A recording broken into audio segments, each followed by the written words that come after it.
1.3 numbers 15, 18, and 19. These numbers all have something to do with opposite and absolute value of a number. And let's first take a look at the definitions for opposite and for absolute value.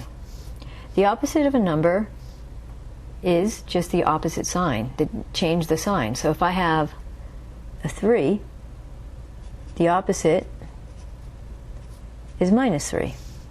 If instead I have a minus 6, the opposite is positive 6. So no matter what sign you have, change it. That's the opposite. Absolute value is a little bit different. So absolute value is always positive no matter what. So if I have a 3, the absolute value of it, which would be 2 vertical bars wrapped around it,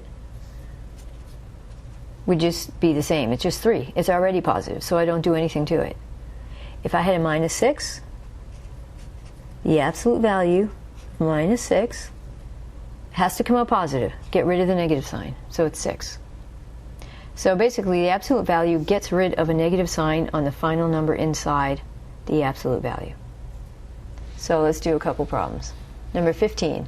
What's the opposite of and the absolute value of minus 4 over 7? So the opposite of minus 4 over 7, change the sign, 4 sevenths. The absolute value of minus 4 sevenths, it has a negative in there, get rid of the negative.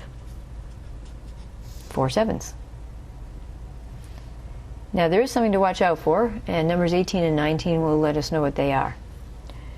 For number 18 we have the opposite of, or the negative of, the absolute value of minus 5.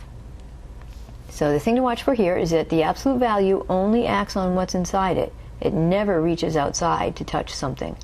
So this minus sign just tags along.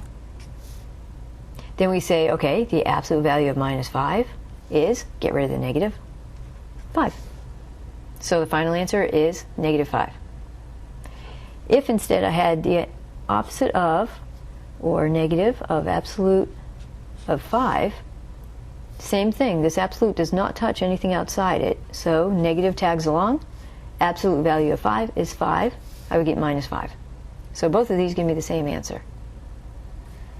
And number 19, something else to watch out for. Alright, the absolute value doesn't reach outside to touch a negative on the outside. And as far as on the inside, it only acts to take away the negative of the very final number you have. So, for example, here, we do not want to say the absolute value of 11 minus 3 is the same as the absolute value of 11 plus 3. It does not reach inside, in between terms, to get rid of a negative. That would be a wrong answer. What we have to do is do order of operations if there's a lot of numbers in here. Get a final number, 11 minus 3 is 8.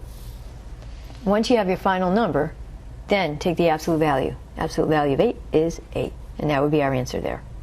If we did it the other way, that would give us absolute value of 11 plus 3, which is absolute 14, which is 14. All right, that would be a wrong answer.